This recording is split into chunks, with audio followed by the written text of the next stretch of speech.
नमस्कार दोस्तों, स्वागत है आप सभी का एक बार फिर से सरदाना ट्यूटोरियल पर। और मैं अंकित मालवी, आप लोगों का जीएस गुरु। देखिए, आज हम जो टॉपिक स्टार्ट कर रहे हैं वो है लेक्चर नंबर 8, जिसका नाम है रिवोल्ट ऑफ 1857। इट मीन्स 1857 का विद्रोह। तो यहाँ पर हम बात करेंगे 1857 के विद्रोह की या रिवोल्ट ऑफ 1857 की, और उसके इस रिवोल्ट के क्या कारण रहे, इसके पीछे के क्या इशू रहे, इन सारी चीज़ों को समझेंगे ओवरऑल। लेकिन इस टॉपिक को समझने से पहले आपको पता होना चाहिए कि अभी तक हमने जो जो चीज़ें डिस्कस की हैं, क्योंकि ये एक बहुत ही इंपॉर्टेंट टॉपिक है, मोस्ट क्रूशियल टॉपिक है इंडियन हिस्ट्री का। इंडियन मॉडर्न हिस्ट्री में जो ये इवेंट हुआ है, इसे हम फर्स्ट स्ट्रगल ऑफ इंडिपेंडेंस के रूप में भी समझ सकते हैं, भारतीय स्वतंत्रता का पहला संग्राम भी बोल सकते हैं।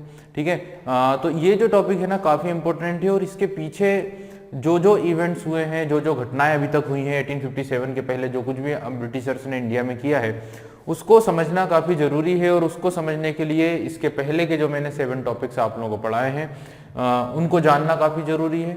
जैसे ब्रिटिशर्स ने किस तरह से एक्सपांसन पॉलिसी अपनाई थी, किस तरह से उन्होंने भारत में साम्राज्य का विस्तार किया था, और उसके लिए कितने उन्होंने युद्ध लड़े हैं, और उन युद्धों में किस तरह से भारत में जनहानि हुई है, और साथ ही उन युद्धों में उन्होंने जो पॉलिसी अपनाई है, जो अमानवीय नीति और जो इमोरल पॉलिसी का उन्होंने फॉलो किया है, और ये ही एक बेसिक कारण बनता है, यही एक मेन रीजन बनता है। इसके अलावा भी कई रीजन थे, जैसे कि इकोनॉमिकल एक्सप्लॉइटेशन जो लगातार किया गया, भारतीयों के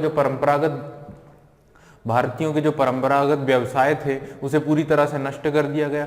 तो एक बड़ा सा गुस्सा लोगों के अंदर था, काफ़ी ज़्यादा गुस्सा भरा हुआ था पब्लिक में, जनता में, राजाओं में, हर एक कम्युनिटी, हर एक वर्ग में जो भारत में निवास कर रही थी, चाहे वो जमींदार हो, चाहे वो किसान हो, चाहे वो पंडित हो, मौलवी हो, चाहे जो भी कम्युनिटी हो, चाहे वो रूलर्स ही क्यों ना हो, शासक ही क्यों ना हो, सभी का एक्सप्लॉइटेशन किया गया, सभी का शोषण किया गया, सभी के ऊपर ब्रिटिशर्स के द्वारा अत्याचार किए गए। ठीक है, और इसी कारण एक जो धधक रहा था गुस्सा इतने दिनों से, लगभग 100 ईयर 1757 में, जब हम पलासी के युद्ध को देखते हैं और वहीं से अंग्रेज अपना विस्तार शुरू करते हैं, अपने साम्राज्य को एक्सपांड करना शुरू करते हैं, और साथ ही बाकी की चीजों में भी इनका एक्सप्लॉइटेशन शुरू हो जाता है। ठीक है, तो इन सभी चीजों का जो एंगरनेस थी, जो गुस्सा था, वो भरा हुआ था पब्लिक के अंदर, लोगों के अंदर, और वो सब फूटता है कहां पर?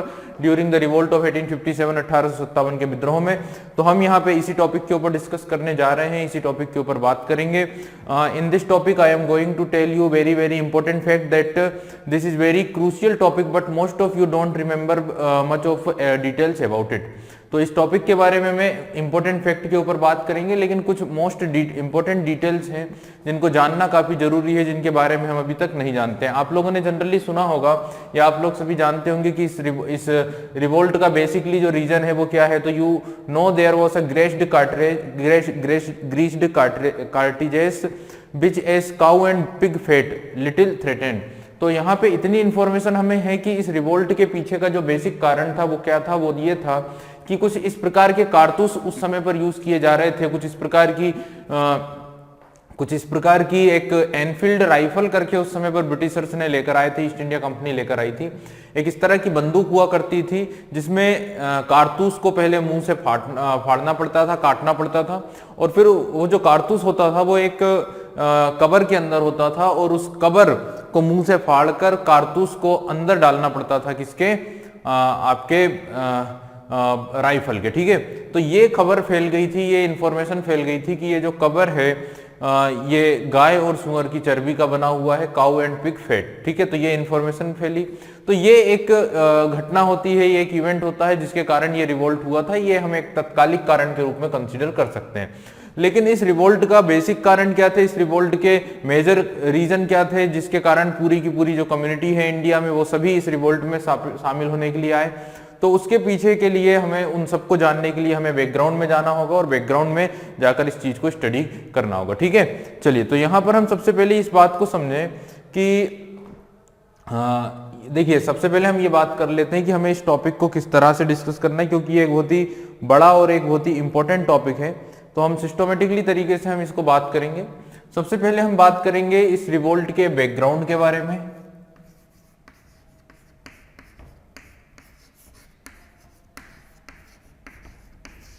ठीक है ना, तो सबसे पहले बात की जाएगी background of the revolt. Revolt के पीछे का बैकग्राउंड क्या था, उसका आधार क्या था। ठीक है, सेकंड और सबसे मोस्ट इंपोर्टेंट जो टॉपिक होगा वो होगा कॉजेस ऑफ द रिवोल्ट, इस रिवोल्ट के पीछे के कारण। ठीक है, causes of the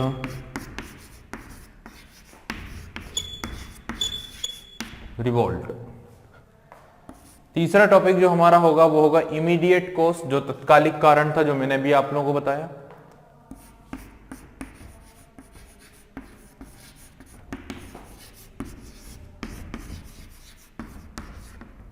और इमीडिएट कॉज आप सभी को पता है कि उस समय पर एनफील्ड राइफल लाई गई थी ब्रिटिश ईस्ट इंडिया कंपनी के द्वारा। और इस राइफल में क्या होता था, इस राइफल में कारतूस को डालने से पहले मुंह से उसके कवर को फाड़ना होता था। और किसी ने ये खबर फैलाई कि इस तरह की खबर उस समय पर चली कि ये जो कवर है ये गाय और सूअर की चर्बी का बना हुआ, जिससे मुस्लिम और हिंदू दोनों ही जो सोल्जर्स थे वो भड़क उठे और ये विद्रोह जो है वो शुरू हुआ। ठीक है, नेक्स्ट जो पॉइंट होगा वो ये होगा बिगिनिंग ऑफ द रिवोल्ट, यानी कि इस रिवोल्ट की जो बिगिनिंग होती है उसके बारे में हम डिस्कस करेंगे, इसकी शुरुआत कैसे होती है उसके बारे में डिस्कस करेंगे।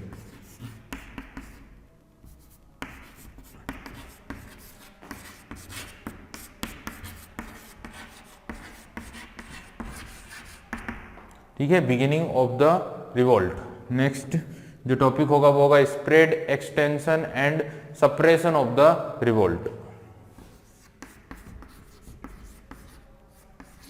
किस तरह से और ये कहां कहां पर स्प्रेड होता है,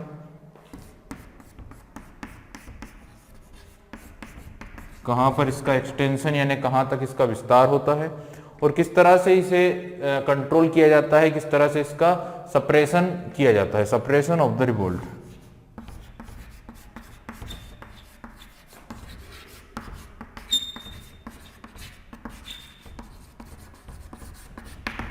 and suppression of the revolt. और फिर होगा कॉजेस ऑफ फेलियर, क्योंकि रिवोल्ट सक्सेस नहीं रहा है, रिवोल्ट अनसक्सेस हो जाता है, असफल हो जाता है। और उस असफलता का कारण है हमारे ही बीच के कुछ ऐसे देशद्रोही लोग होते हैं, ठीक है ना, हमारे ही देश के कुछ ऐसे नालायक लोग होते हैं जो ब्रिटिशर्स को सपोर्ट करते हैं, अंग्रेजों की सहायता करते हैं, और इस कारण से जो रिवोल्ट है वो क्या हो जाता है, असफल हो जाता है, अनसक्सेस हो जाता है। हालांकि उसके पीछे के और भी कई कारण थे, जैसे कि सोर्सेस की कमी थी, ठीक है, ट्रांसपोर्टेशन की कमी थी। इसके अलावा अगर हम बात करें तो जो संचार के साधन है उनकी कमी थी, और ये सभी सोर्सेस ब्रिटिशर्स के पास पहले से मौजूद थे। तो कॉजेस ऑफ फेलियर,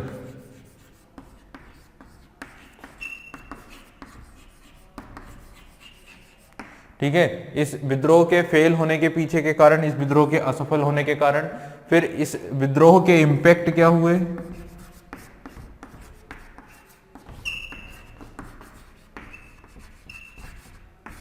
इस विद्रोह के क्या प्रभाव देखे जाते हैं, इस विद्रोह के क्या इंपैक्ट हुए हैं। तो आप सभी को पता है कि ये जो रिवोल्ट था इसका काफी बड़ा प्रभाव इंडिया पर पड़ा, और जो एक लालची या ग्रीडी कंपनी इंडिया में रूल करती थी, भारत में शासन कर रही थी 1757 से, उस लालची कंपनी का शासन भारत से क्या हो गया था, समाप्त हो गया था। तो इस रिवोल्ट ने ईस्ट इंडिया कंपनी के शासन को इंडिया से क्या किया था, समाप्त कर दिया था। हालांकि ईस्ट इंडिया कंपनी का शासन तो खत्म हुआ, लेकिन अंग्रेजों का शासन खत्म नहीं हुआ था। ब्रिटिश गवर्नमेंट का फिर शासन यहाँ पर क्या हुआ, शुरू हुआ। ब्रिटिश गवर्नमेंट या ब्रिटिश पार्लियामेंट का शासन इंडिया में शुरू हुआ, जिसे क्राउन रूल के नाम से जाना जाता था। इसके पहले जो रूल था उसे कंपनी रूल के नाम से हम जानते थे। इसके अलावा और भी कई बड़े बड़े चेंजेस हुए यहाँ पर। अब अंग्रेजों ने इंडिया में कुछ इन्वेस्टमेंट करना शुरू किया, इंडियंस के लिए कुछ करना शुरू किया, उन इंडियन रूलर्स के लिए कुछ अच्छा करना शुरू किया जिन्होंने ब्रिटिशर्स की हेल्प की थी या अंग्रेजों की सहायता की थी। तो इस तरह से अंग्रेजों ने इंडिया में कुछ इन्वेस्टमेंट किए हैं, कुछ अच्छा किया है। लेकिन ये जितना भी इन्वेस्टमेंट किया, ये जितना भी अच्छे काम इंडियंस के लिए किए, ये सब उनके हिसाब से उन्होंने किया जो उनको हेल्प करने के लिए जरूरी थे, या ऐसे काम जिनसे आगे अगर इस तरह का रिवोल्ट हो तो उसे इजीली कंट्रोल किया जा सके। ऐसी सारी एक्टिविटी ब्रिटिशर्स ने आफ्टर द रिवोल्ट की थी। ठीक है, नेक्स्ट होता है नेचर ऑफ द रिवोल्ट। इस रिवोल्ट की क्या प्रकृति थी, इस रिवोल्ट के क्या नेचर थे।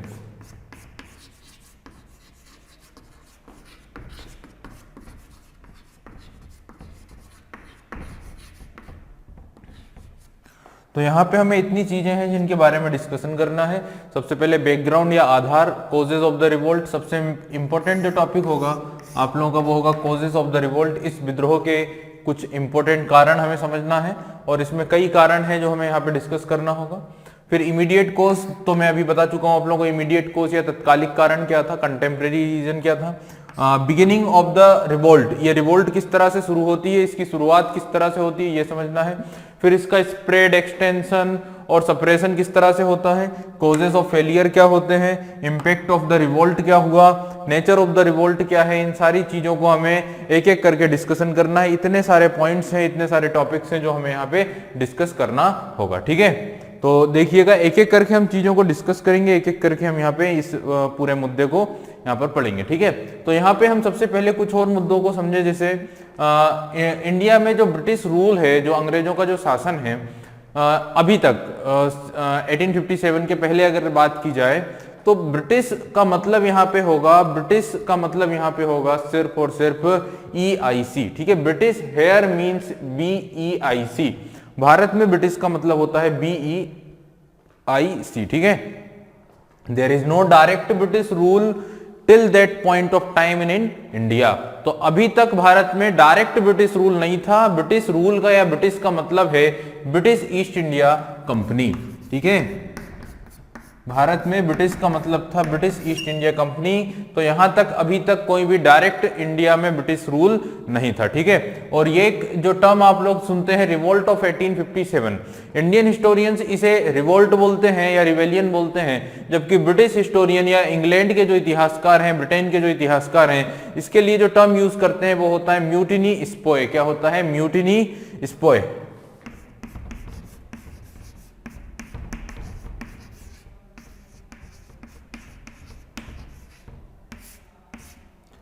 म्यूटिनी स्पोय टर्म यूज किया जाता है किसके द्वारा? ब्रिटिशर्स के द्वारा, जबकि इंडियंस के द्वारा इस रिवोल्ट को कहा जाता है रिवोल्ट ऑफ 1857 या रिवेलियन ऑफ 1857। अब यहाँ पे हम इन टर्म्स को समझें, इस शब्द को समझें कि म्यूटनी का क्या वर्ड का मीनिंग क्या होता है। देखिए म्यूटनी का अगर मतलब समझा जाए तो usually reserved for armed forces, ठीक है। ये जो है सामान्यतः इस शब्द का उपयोग किया जाता है किसके लिए? आर्म्ड फोर्सेस यानी सैन्य बलों के लिए, या ट्रूप्स के लिए यानी सैनिकों के लिए, ठीक है। तो म्यूटिनी का मतलब है किसके लिए यूज किया जाने वाला टर्म्स? आर्म्ड फोर्सेस या फिर ट्रूप्स के लिए यूज किया जाने वाला टर्म है। और क्या? म्यूटिनी स्पोय। तो ये आर्म्ड फोर्सेस के लिए यूज किया जाने वाला टर्म है। लेकिन कब? When troops do not follow the orders, जब ट्रूप्स या सिपाही या सैनिक ऑर्डर्स को फॉलो नहीं करते हैं। When troops do not follow the orders, जब सैनिक आदेश मानने से इनकार कर दें। और आप सभी को पता है कि जब ये रिवोल्ट शुरू हुआ था, जब ये विद्रोह शुरू हुआ था, तो सैनिकों ने, भारतीय सैनिकों ने, इंडियन सोल्जर्स ने आदेश मानने से इनकार कर दिया था और एनफील्ड राइफल को और उसमें जो यूज किया जाने वाला कार्ट्रिज है, जो कारतूस है, उसको भी टच करने से मना कर दिया था, ठीक है। तो यहाँ पे म्यूटिनी का मतलब होता है when troops do not follow the orders, या फिर हम ऐसा भी बोल सकते हैं when troops deliberately disobey the rules, जब सैनिक अपनी इच्छा से आदेशों को डिसओबे करते हैं, अनफॉलो करते हैं, ठीक है ना। व्हेन, या फिर हम बोल सकते हैं when troops go on strike, या फिर ट्रूप्स क्या चले जाते हैं, सैनिक कहां चले जाते हैं? हड़ताल पर चले जाते हैं। तो इसे कहा जाता है क्या? इसे कहा जाता है म्यूटिनी स्पोय, ठीक है। साथ ही म्यूटिनी की अगर बात की जाए तो it is a very small term. Mutiny एक छोटा शब्द है, एक स्मॉल टर्म है। जबकि रिवोल्ट या रिवेलियन की अगर बात की जाए तो rebellion is very large term. Rebellion को एक बड़े शब्द के रूप में हम यहाँ पर कंसीडर कर लेते हैं, ठीक है। तो इस तरह से आप लोग इस चीज को समझें कि यहाँ पर म्यूटिनी का क्या मतलब होता है, और रिवोल्ट या रिवेलियन जो है वो एक लार्ज टर्म के रूप में यूज किया जाता है, ठीक है। तो अब हम शुरू करेंगे, स्टार्ट करेंगे इस टॉपिक को। और सबसे पहले हम बात करेंगे किस मुद्दे के ऊपर? बैकग्राउंड ऑफ द रिवोल्ट, या इस रिवोल्ट का जो बैकग्राउंड होता है, इस रिवोल्ट का जो आधार बनता है वहां से, ठीक है। चलिएगा, तो यहाँ पे हम बात करेंगे background of the revolt of 1857। 1857 के रिवोल्ट के पीछे का बैकग्राउंड हमें समझना है। तो आप लोग बस ये समझें कि इस रिवोल्ट का बैकग्राउंड ये है कि जब आप देखते हैं 1757 में 23 जून 1757 को जब बंगाल में प्लासी का युद्ध लड़ा गया और अंग्रेजों ने किस तरह बंगाल को धीरे धीरे अपने कब्जे में कर लिया, और फिर जो बैटल ऑफ बक्सर हुआ 1764, और डायरेक्टली फिर धीरे धीरे ब्रिटिश रूल या ईस्ट इंडिया कंपनी का शासन शुरू हुआ। तो यानी कि हम ये समझें कि ब्रिटिशर्स ने इंडिया में, या ब्रिटिश ईस्ट इंडिया कंपनी ने इंडिया में एक ह्यूज एक्सपांशन की पॉलिसी को क्या किया था? फॉलो किया था, ठीक है, जो हमें 1757 से ही देखने को मिल जाती है। अब ये जो ब्रिटिशर्स की पॉलिसी है ये आगे बढ़ती है, सिर्फ एक पलासी बक्सर यहीं तक सीमित नहीं रहे। ब्रिटिश एक्सपांशनिस्ट की जो पॉलिसी है वो कंटिन्यू चलती रहती है। बंगाल के बाद मद्रास या साउथ इंडिया को ये कैप्चर करते हैं, कॉन्कर करते हैं। और हम बैटल ऑफ देखें अगर, तो बैटल ऑफ जो इनके मैसूर के साथ हुए हैं, आंग्ल मैसूर वॉर जो लड़े गए हैं, ठीक है। और 1799 तक, 1799 तक 4 एंग्लो मैसूर वॉर ये लोग लड़ते हैं। फिर हम एंग्लो मराठा वॉर की बात करें, अगर आंग्ल मराठा युद्धों की बात करें, तो 1775 1775 से लेकर 1818 तक 3 आंग्ल मराठा युद्ध ये लोग लड़ते हैं, ठीक है। इसी तरह पंजाब की बात करें तो पंजाब में भी इनके द्वारा 2 युद्ध लड़े जाते हैं और इस तरह पूरे इंडिया को कॉन्कर कर लेते हैं अंग्रेज। तो इनकी जो एक्सपांशनिस्ट पॉलिसी है ये भारत के लोगों के लिए काफी घातक थी, भारतीयों के लिए काफी नुकसानदायक थी। इकोनॉमिक एक्सप्लॉइटेशन जो इन्होंने किया है, आर्थिक दोहन जो किया है, आर्थिक रूप से जो भारत पर अत्याचार किया है, तो ये जो इकोनॉमिक एक्सप्लॉइटेशन था, इसके तहत हम ये समझें कि भारतीय दस्तकारों, भारतीय किसानों, भारतीय व्यापारियों का जो परंपरागत व्यापार था, जो ट्रेडिशनल इनका पूरा इकोनॉमिकल सिस्टम चलता था, उसे पूरी तरह से ब्रिटिशर्स ने क्या कर दिया था, समाप्त कर दिया था, ठीक है। किस तरह से समाप्त किया, तो आप ये समझें कि इंडियन जो गुड्स थे, इंडियन जो टेक्सटाइल मटेरियल्स हुआ करता था, ये इन पर टैक्स, काफी भारी भरकम टैक्स लगाया जाता था।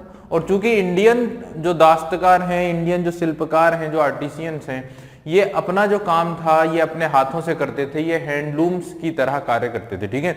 जबकि ब्रिटिशर्स या ब्रिटेन में देखा जाए तो वहां पर जो प्रोडक्ट्स बनते थे वो कारखानों में, फैक्ट्रियों में, मशीनों से बनने वाले प्रोडक्ट्स होते थे और वो देखने में भले सुंदर लगते हों, लेकिन वो उतने ज्यादा योग्य या उतने ज्यादा क्वालिटेटिव नहीं हुआ करते थे जो इंडियन गुड्स थे। लेकिन ब्रिटिशर्स की पॉलिसी ये थी कि ये लोग इंडिया में जो इंडियन प्रोडक्ट्स थे उन पर टैक्स जो लगाया करते थे वो ज्यादा लगाया करते थे और अपने प्रोडक्ट्स को, अपने सामान को बिना टैक्स के इंडिया में बेचा करते थे, ठीक है। तो अब आप ये समझें कि कोई भी अगर सामान खरीदने जाता है, ठीक है ना, कोई भी अगर सामान खरीदने जाता है मार्केट में, चाहे वो इंडियन ही क्यों ना हो, वो हमेशा उस प्रोडक्ट को ही खरीदेगा जो प्रोडक्ट क्या होगा, सस्ता होगा। वो इस बात को नहीं समझेगा, वो इस चीज को नहीं देखेगा कि ये जो प्रोडक्ट है ये कितना क्वालिटेटिव है, कितना क्वालिटेटिव नहीं है, ठीक है। तो लगभग अगर सेम मटेरियल होगा तो उसकी प्रायोरिटी किस चीज पर होगी कि ये जो प्रोडक्ट है ये ज्यादा सस्ता है। दूसरी चीज, कोई भी व्यक्ति सामान खरीदते समय इस बात को भी नहीं सोचेगा कि ये इंडियन ट्रेडर्स का है या ये ब्रिटिश ट्रेडर्स का है। सामान्यतः जो हमारी नेचर है वो ये है कि हम सस्ता माल खरीदने की कोशिश करते हैं, जिससे क्या हुआ कि भारतीयों का जो व्यापार था पूरी तरह से क्या हो गया, समाप्त हो गया।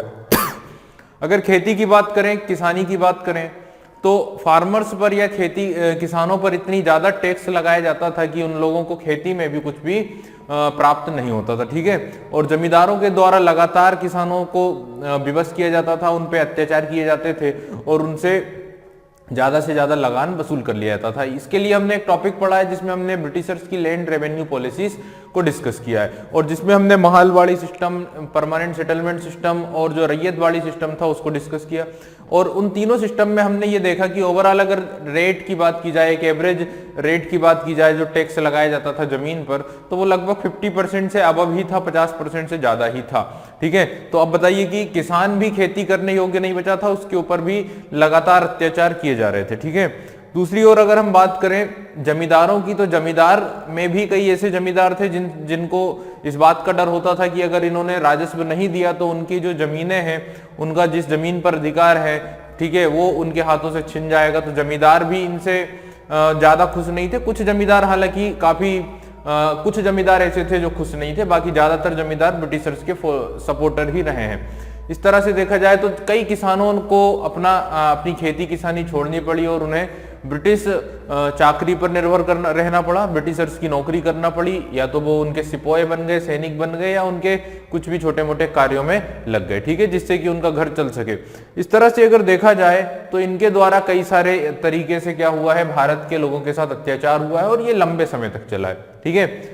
एडमिनिस्ट्रेटिव एरिया की बात करें तो प्रशासन में भी काफी करप्शन था, प्रशासन में भी काफी भ्रष्टाचार था। जैसे कि हम बात करें जुडिशरी, पुलिस की बात की जाए तो पुलिस में, जुडिशरी में स्मॉल से लेकर हायर पोजीशन तक करप्शन काफी ज्यादा भरा हुआ था, ठीक है। Over the years had advisory affected the position of all rulers of Indian states.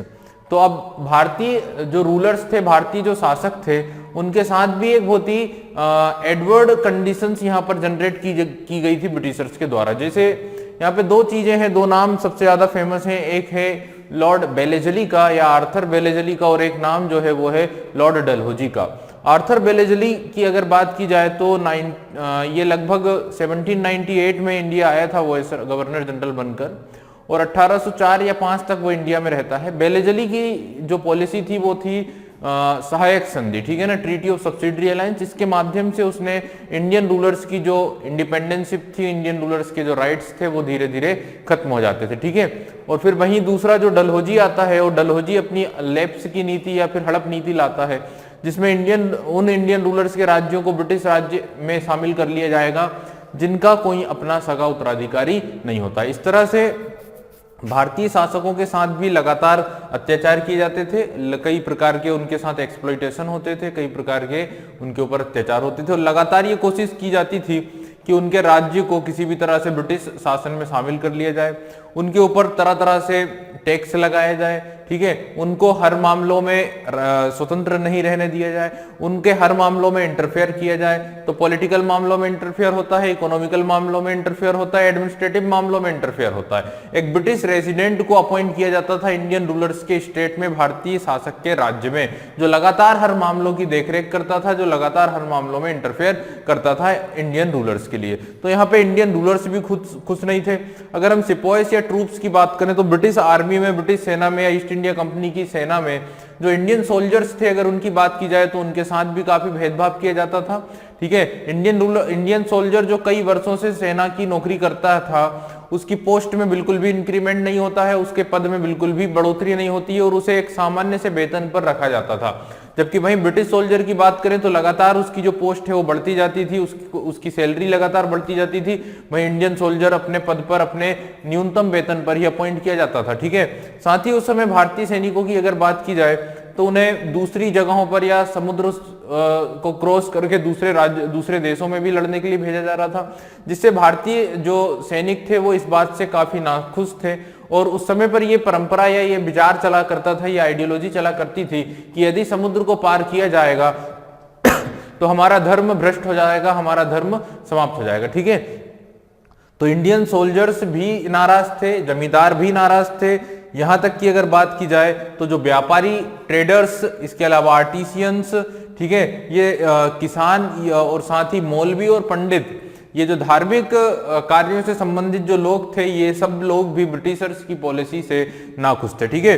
तो यहाँ पर हम ये बात को समझे, ओवरऑल इंडिया की सारी जो कम्युनिटी थी, सारे के सारे जो वर्ग थे, वो सब के सब ब्रिटिश रूल से परेशान थे, नाराज थे, और एक गुस्सा उनके अंदर भर रहा था, एक आक्रोश उनके अंदर जमा होते जा रहा था, ठीक है। और यही आक्रोश, यही गुस्सा एक ज्वालामुखी के रूप में फूटता है 1857 में, और इस रिवोल्ट, इस विद्रोह, इस ज्वालामुखी के कारण इनका जो इंडिया में एक पूरा जो इन्होंने साम्राज्य स्थापित किया था, इसे उखाड़कर फेंक देता है। हालांकि उखाड़कर फेंकता है किसके शासन को? ईस्ट इंडिया कंपनी या फिर EIC के शासन को इंडिया से समाप्त हो जाती है, ठीक है। और फिर शासन शुरू होता है किसका? ब्रिटिश गवर्नमेंट या ब्रिटिश पार्लियामेंट का। तो इस रिवोल्ट का एक ऑब्जेक्ट अगर देखा जाए, एक सक्सेस अगर देखी जाए, तो एक लालची कंपनी जो इंडिया में रूल कर रही थी, जिसका मोटिव सिर्फ और सिर्फ प्रॉफिट अर्न करना था, ना कि इंडियन पब्लिक का वेलफेयर करना, भारतीय जनता का कल्याण करना, उससे मतलब कुछ भी नहीं था। सिर्फ और सिर्फ किस चीज से मतलब था? तो प्रॉफिट पे प्रॉफिट अर्न करना, ठीक है। तो 1857 में उत्तर और मध्य भारत में एक शक्तिशाली जन विद्रोह उठ खड़ा हुआ था, और उसने ब्रिटिश शासन की जड़ें हिलाकर रख दी थी, ठीक है ना। तो ब्रिटिश शासन की जड़ें हिलाकर रख दी थी इस रिवोल्ट ने। इसी के कारण तो 1857 के बाद ब्रिटिशर्स ने अपनी पॉलिसी में चेंज किए, ठीक है, और थोड़ी सी सॉफ्ट पॉलिसी, थोड़ी सी रिलायबल पॉलिसी, थोड़ी सी फ्लेक्सिबल पॉलिसी को अपनाया, और इंडिया में कई मामलों में इन्वेस्टमेंट भी किया। हालांकि वो इन्वेस्टमेंट उन्होंने अपनी मर्जी, अपने हिसाब से किया है, लेकिन उस इन्वेस्टमेंट का साथ ही साथ इंडियंस को भी क्या हुआ है? प्रॉफिट हुआ है, फायदा हुआ है, ठीक है। भले ही उन्होंने अपने हिसाब से, अपने हित, अपने इंटरेस्ट के हिसाब से वो इन्वेस्टमेंट किया हो, जैसे कि ट्रेन्स वगैरह शुरू हुई। हालांकि ट्रेन्स पहले से भी थी, लेकिन 1857 के बाद इसमें और ज्यादा तेजी से ये काम शुरू हुआ। ताकि इस तरह का रिवोल्ट अगर हो तो उसे इजीली कंट्रोल किया जा सके। और कई मामलों में इन्होंने अपने इन्वेस्टमेंट इंडिया में करने शुरू किए। उन इंडियन रूलर्स के साथ या इंडियन राजवाड़ों के साथ अच्छा व्यवहार किया और उनको उस हड़प नीति को समाप्त कर दिया गया। उन्हें अपने दत्तक पुत्रों को, लोगों को जो है गोद लेकर शासक अपॉइंट करने की जो अथॉरिटी है वो दे दी गई। इस तरह से ब्रिटिशर्स की कुछ पॉलिसी चेंज हुई। जैसे ये जो विद्रोह था ना, ये सेना से शुरू हुआ, आर्मी से शुरू हुआ था। तो पहले क्या था कि 5:2 का रेशो चलता था। ब्रिटिशर्स की संख्या 2 होती थी तो इंडियंस की संख्या 5 होती थी। लेकिन बाद में इस रेशो को कई जगहों पर कम किया गया और 2:1 यानी 2 इंडियंस पर एक ब्रिटिश सोल्जर को नियुक्त किया गया। ठीक है, देखिए अलग अलग प्रेसिडेंसी की जो आर्मी थी, अलग अलग प्रेसिडेंसी की जो सेना थी, उसमें जो रेशो हुआ करता था वो अलग अलग हुआ करता था। ठीक है, जहां पे रिवोल्ट ज्यादा तेज हुआ है वहां पर रेशो कम किया गया है। ब्रिटिश सोल्जर्स का जहां रिवोल्ट नहीं हुआ वहां रेशो को चेंज नहीं किया गया। ठीक है, और भी कई सारे चेंज हुए, जैसे इंडियंस को या भारतीय सिपाहियों को ज्यादा बड़े पद नहीं दिए गए, उन्हें उन जगहों की अथॉरिटी नहीं दी गई या इंचार्ज नहीं दिया गया जहां पे गोला बारूद या आर्म्ड वेपन्स वगैरह रखे जाते थे। क्योंकि ड्यूरिंग द रिवोल्ट 1857 जो इंडियन सोल्जर्स थे उन्होंने उन जगहों पर अटैक किए जहां पर ब्रिटिशर्स के द्वारा या ब्रिटिश सेना के द्वारा गोला बारूद, बंदूकें वगैरह रखे जाते थे। ठीक है, और उन्हें लूट लिया गया और उन्हें उन्हीं के माध्यम से ये रिवोल्ट आगे बढ़ा था। ठीक है, तो ये जो रिवोल्ट था इसने ब्रिटिश शासन की जड़ों को हिलाकर रख दिया और इसका आरंभ तो कंपनी की सेना के भारतीय सिपाहियों से हुआ, लेकिन जल्द ही इसने व्यापक रूप धारण कर लिया था। तो ये जो विद्रोह था, ये शुरुआत तो जो हुई थी वो कंपनी के सैनिकों से हुई थी, लेकिन कुछ ही समय में इसने एक बड़ा सा विद्रोह, एक बड़ी सी क्रांति का रूप क्या कर लिया था, धारण कर लिया था। लाखों लाख किसान तथा सिपाही 1 साल से भी अधिक समय तक बहादुरी से लड़ते रहे। ठीक है, तो कई लाख, देखिए रिवोल्ट शुरू हुआ है किससे? रिवोल्ट शुरू हुआ है सोल्जर्स से। ठीक है, इसे म्यूटिनी सिपोय कहा जाता है। तो म्यूटिनी सिपोय के रूप में शुरू हुआ, लेकिन इस रिवोल्ट में बाद में आम जनता ने भी पार्टिसिपेट करना शुरू किया। मजदूरों ने, किसानों ने, दस्तकारों ने, आर्टिसियंस ने, सभी लोगों ने इसमें हिस्सा लिया। ठीक है, और ये जो है एक जन आंदोलन के रूप में तब्दील हो गया, एक जन आंदोलन के रूप में ये लड़ा गया और लगभग 1 साल तक ये रिवोल्ट चलता रहा। और ये जो सभी लोग थे इन्होंने बहादुरी पूर्वक युद्ध लड़ा या ये इस विद्रोह में पार्टिसिपेशन किया और इसी के कारण, इस उल्लेखनीय वीरता और बलिदान के कारण ही हमारे इतिहास में हमें एक नया अध्याय यहां पर जोड़ने को मिलता है। ठीक है, जिसे हम बोलते हैं द रिवोल्ट ऑफ 1857, 1857 का विद्रोह। कई इतिहासकारों ने इसे भारतीय स्वतंत्रता का पहला संघर्ष भी कहा है, उस दौर में जब ब्रिटिशर्स का रूल था। देखिए ये बहुत बड़ी बात होती है कि उस समय पर ये बात कही थी, और ज्यादा नहीं, एक नाम हमें मिलता है जिनका नाम था विनायक दामोदर सावरकर, जिन्होंने एक बुक लिखी थी the Indian war of independence, जिसमें उन्होंने कहा था कि the revolt of 1857 is the first struggle of India. ठीक है, फॉर इंडिपेंडेंस। तो भारतीय स्वतंत्रता के लिए जो पहला संघर्ष था वो 1857 का विद्रोह था। इस बात को खुलेआम कहने वाले व्यक्ति कौन थे? बी.डी. सावरकर। उस दौर में इसी बात करना भी क्या थी, एक प्रकार से अपराध माना जाता था। इवन अगर हम बात करें सर सैयद अहमद खान के बारे में हमने लास्ट क्लास में डिस्कस किया था, जिन्होंने एंग्लो ओरिएंटल कॉलेज की स्थापना की थी, साइंटिफिक सोसाइटी की स्थापना की थी और मुस्लिम्स में एक scientific education, modern education, British या वेस्टर्न एजुकेशन या वेस्टर्न कल्चर को लाने की काफी कोशिश की है। मुस्लिम्स में सोशल रिफॉर्म करने की कोशिश की। उन्होंने भी इस रिवोल्ट को एक सैन्य विद्रोह ही कहा है। उन्होंने भी इस रिवोल्ट को अगर देखा जाए तो फर्स्ट स्ट्रगल या फिर इस तरह से बातें या रिवेलियन नहीं कहा है, सिर्फ एक म्यूटनी, सैन्य विद्रोह ही घोषित किया। ठीक है, तो बी.डी. सावरकर ने इस बात को, इस घटना को क्या कहा है? भारतीय स्वतंत्रता का पहला आंदोलन। ठीक है, चलिए तो यहां पे हमने बैकग्राउंड की बात कर ली है, बैकग्राउंड को हमने समझ लिया है। अब हम चलते हैं अगले टॉपिक के ऊपर जो था कॉजेस ऑफ द रिवोल्ट या रिवोल्ट के कारण।